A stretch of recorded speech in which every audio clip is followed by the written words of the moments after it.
Here is my 2018 12.9 inch iPad Pro. When I originally got this, I had a bunch of accessories that I kitted it out with. I'll leave those links below of what I ended up using now, a year later.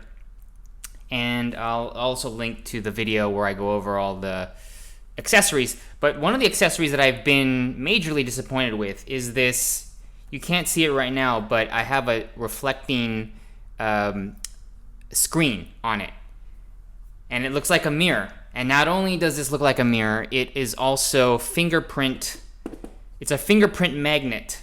So I'll just turn it to this. Yeah, there we go. You see that? You see all the fingerprints? How awful that is? I even had, I have an Apple Pencil, but that doesn't, it makes it a little better, but you still need to touch for a lot of things. And if you just look at how nasty this screen is, it's disgusting. I purchased the Paperlike, and it took a while to get to me, but I finally received it, and I'm going to open it and put it on the iPad Pro. Ah, there we go. Paperlike.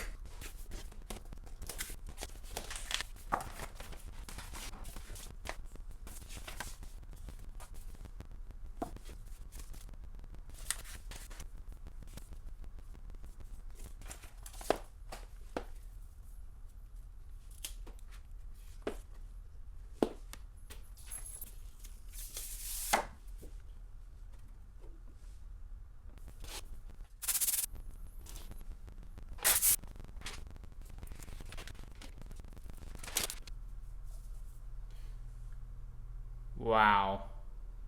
Here's the old one, by the way. Look at how gross. I can't believe I bought it. Don't.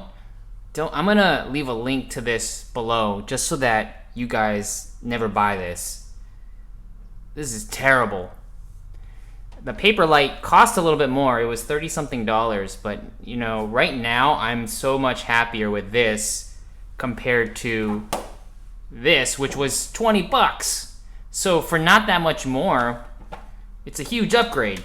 One thing I forgot to mention about this Paperlike is, as the name implies, it's supposed to make your iPad paper just like a paper. So when you have this is the iPad Pencil 2, as you're writing, it feels there's resistance on the iPad, and you do feel like you are writing on paper. This is the best, by far, the best screen protector I've ever used in any iPad. And this is just phenomenal writing experience, a drawing experience.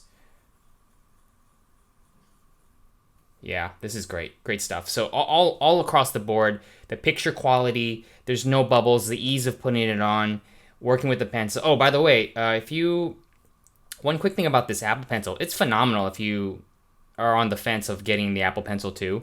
It's absolutely perfect for this iPad. You know, it's the magnetic, so that's how it charges. It's so convenient and easy. I previously had this stylus. This is the stylus pen for touchscreens. Don't know what the brand is of this one, of this stylus. I'll put it in the link below. But this was about $26, and you know, the pencil's almost like $90, something like that. But I got this originally, and it was good for what it is, for the cost. What's great about this is that once you turn it on here, you can just write as well, and that also shows up. And the writing experience here is good. It's the tip here.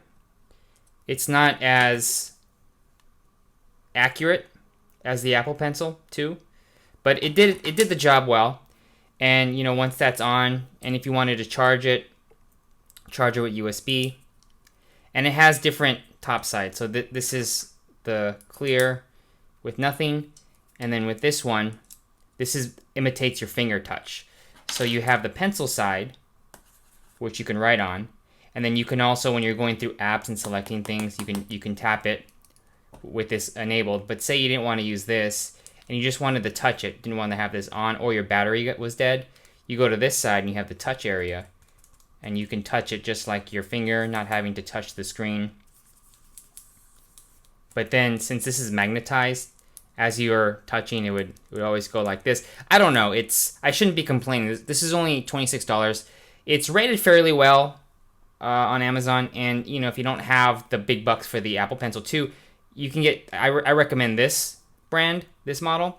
But really, the Apple Pencil 2, oh my god, so useful.